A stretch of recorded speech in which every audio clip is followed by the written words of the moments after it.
जय भोजपुरी प्रणाम सब भोजपुरी श्रोतागण के हम जीजी तिवारी जी स्वागत बा। आशा करता नहीं आप लोग बहुत बढ़िया होखम जा लेके हाजिर बानी आप लोग के बीच में आपके अपन भाषा में देसी अंदाज में भोजपुरिया रिएक्शन जौन फिल्म के नाम बा राजा राम ओकरे टीजर आइल बा जौना के इंतजार आप लोग ढेर दिन से हमारी रिएक्शन के करत हैं। लेकिन बात यह बाटे के साथ में निकेत बाड़े ना अभी 2-3 गो रिएक्शन भी कहनी है पवन सिंह के होके चाहे खेसारी लाल यादव जी के चुम्मा चुम्मा गाना पवन सिंह के चुम्मा गाना ये मतलब चुम्मे ही एक आजकल हिट चल रहा है भोजपुरी इंडस्ट्री से लेके बॉलीवुड तक। जी भैया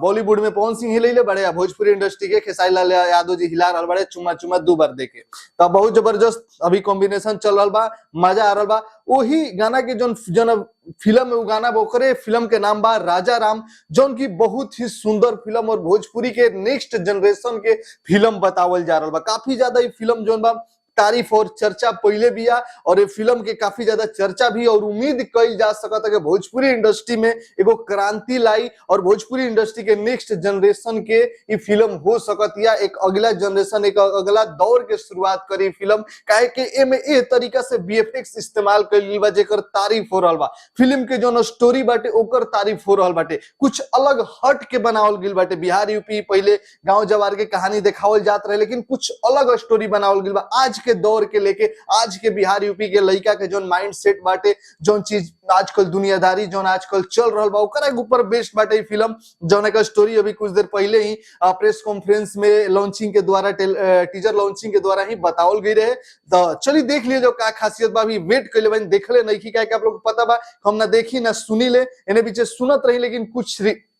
कमेंट आइल हा कुछ लोग राय भी पड़ल है जिसमें कहला लोग भैया सुनल भी मत करा ना देखल करा। तो बस अब जब देखिए आप लोग के हिसाब से चले नहीं अगर हम जोन करे नहीं केहू कहेला 2 बात कहेला एक आदमी ना 4 आदमी कहेला लागेला हाँ भाई सवाल उठ रहा बा जवाब उठ रहा बा तब आदमी के सोच लेवे के चाहिए कि हतना लोग कह रहा बा तो गलत बाना यानी गलत हम ही बानी। तो अब ना देखल आ ना सुनल दोनों छोड़ देले बानी दोनों ही फोकस करके सिर्फ आप लोग के बीच में ही पहला रिएक्शन देवे वाला बानी। तो चलिए एमे क्लिप थोड़ा उसे रील रोल पे माली हतना दिन हो गइल बा तो जेने तेने बाज के तो रहल ना जाए थोड़ा बहुत जेने से कुछ ना कुछ देखे के मिलिए गइल बा लेकिन बैठ के ना प्रॉपर ध्यान से अब तक नहीं देखले। रिएक्शन शुरू कइल जाओ राजा राम के टीजर के एकरा बाद कैसन बा ओकर बाद में बड़ाई कइल जाई ठीक बा। और रिएक्शन हो चुकल बा चुम्मा चुम्मा खेसारी लाल यादव जी के गाना आइल बा खूब तनी देखी जा शेयर कर जाते लाइक व्यू आप लोग कम देम जा तो कैसे मनोबल है मनोबल टूट जाई व्यूए लाइके ना हम कुछ ना मिलेला। अभी टीजर डालो हम चाहे कौन चीज गाना डालता नहीं फट दे क्लेम आ जाला जौन एकर कमाई होला लेके चल जाले कंपनी कुछ ना मिलेला तो आप लोग के प्यार आशीर्वाद पहचान जौन भी मिलेला देखिए सब खुशी पैसे ना दे सकता कुछ खुशी जौन बाटे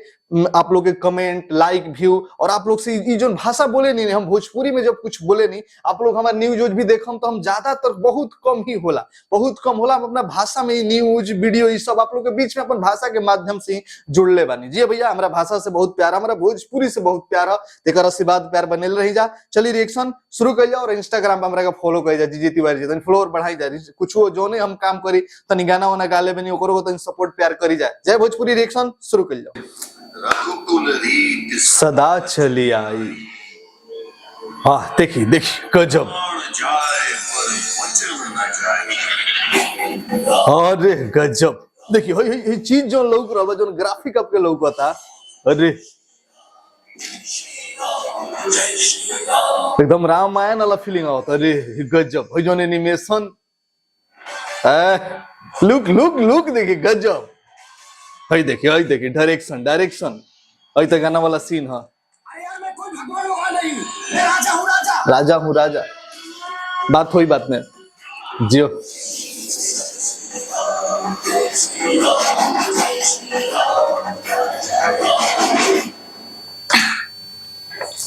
भैया हो का कह देखी तनी ऐसा चीज देखले बा एमे आप लोग के मतलब सस्पेंस छोड़ के एकदम मतलब पूरे तरह से ये फिल्म के बारे में सस्पेंस बना दिहल गइल बा। जी भैया कि सस्पेंस बना दिहल गइल बा पूरे तरह से जितना लॉन्चिंग के द्वारा खेसारी लाल यादव जी टीम द्वारा बतावल गिरे के एगो राजा रहता दुनिया वाला ओकरा के राम माने के कोशिश करता राम या तो उसन कुछ कर्म करत हो चाहे जौने मतलब कुछ कैले हुई चाहे कुछ हो खस मतलब बिना ऐसे राम तक केहू मान ना लेवेला जनता जल्दी केहू कितना बड़ी इज्जत प्यार थोड़े दी कुछ हुई हन लेकिन वो दिल से अपने के राम निखन मानत, उ निखन मानत हम राम हई जौन हाँ बा लायक बा, चलो भगवान के दिहला दे देता है, लेकिन लोग उनका के राम मानता, लेकिन उ निखन मानत, उ जियल चाहता ऐसे जियल चाहता राजा मौज मस्ती। मान ली अब नेता चाहे तनी जे बढ़िया आदमी बा जरा की इज्जत सम्मान बा, अचानक से बियर बार में नाचे लागे,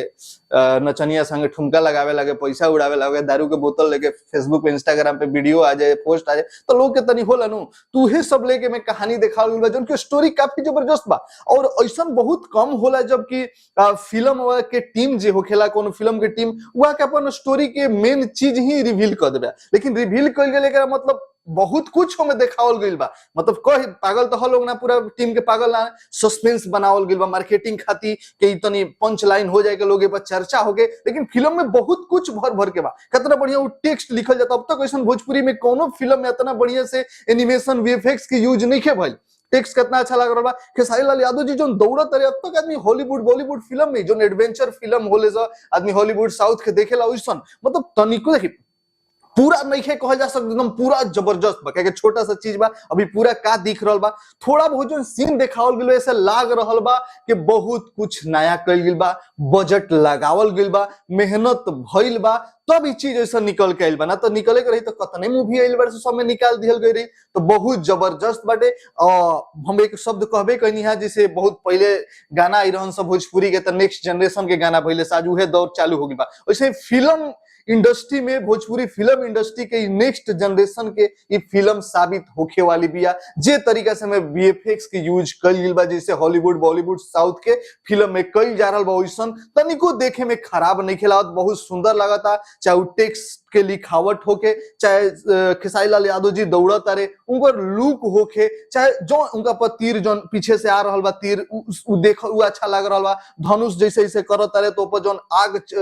मतलब चल रहल बा, आग दिखता वो धनुष पे, उस सब देखे में तनी ऐसा चीज बा, लेकिन बहुत कुछ देखा गेल बा। रिव्यू एक भी हम स्पेशल लेके आई, काहे कि ज्यादा दिन हो गए हम जानते नहीं आप लोग इंटरेस्ट ना दिखाई, कोई वीडियो ऑलरेडी देख ले जा, फिर भी एक रिव्यू उतने हो सकता तो हम डालम। अगर आप लोग डिमांड करम तो स्पेशल रिव्यू लेके आई। नीचे अगर कमेंट आप लोग सहयोग कर देंगे रिव्यू के सहयोग कमेंट, तो हम पक्का एक स्पेशल रिव्यू लेके आई, ना तो बस अपने रिएक्शन तक ही रह जाए। बाकी चलिए प्यार आशीर्वाद से बने ले जा। चुम्मा चुम्मा खेसारी लाल यादव जी की जोन गाना बा वो आ चुकल बा, ठीक बा, देखे के बाटे ओकरो व्यू बढ़ाई जा, तनी व्यू प्यार आशीर्वाद दी जा। जे आदमी अभी देखा था आप लोग कोशिश कर जा शेयर करेंगे, शेयर बहुत के कहो बहुत कम सपोर्ट आप लोग मिलता। जय भोजपुरी एकता बना के रखी जा।